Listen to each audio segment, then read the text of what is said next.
Staying with France, on Wednesday, 14 suspected accomplices of the gunmen who attacked Charlie Hebdo, a Jewish supermarket, and a policewoman appeared in court. The hearing took place 5 years after a series of onslaughts that rocked France. That was said to be inspired by the Islamic State group. Now, as the trial opened, the newspaper republished some of its cartoons under the headline "Tout ça pour ça." All that for this. Now, reporter Catherine Norris-Trent is outside that courtroom here in the French capital today, and she sent us this update about the atmosphere on the second day of the hearing. Let's take a listen.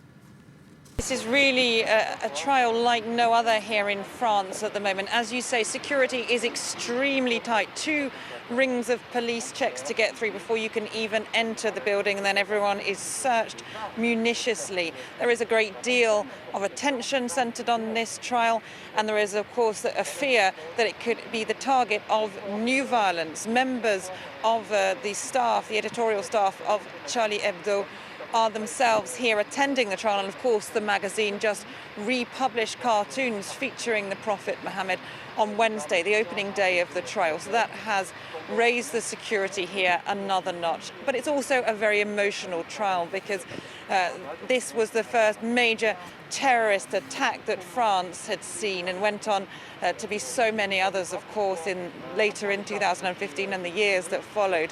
But there was a real feeling that this was a wake-up call, a turning point for France. And yesterday, when the judge was reading out some of the reports, the very detailed reports that had been written into what exactly took place, and he read out the names of all the victims. And there we saw some of the victims' families who were in court, and some of the survivors getting very emotional, some of them having to leave the courtroom itself. So this is set to be really a historic trial and very emotional as well.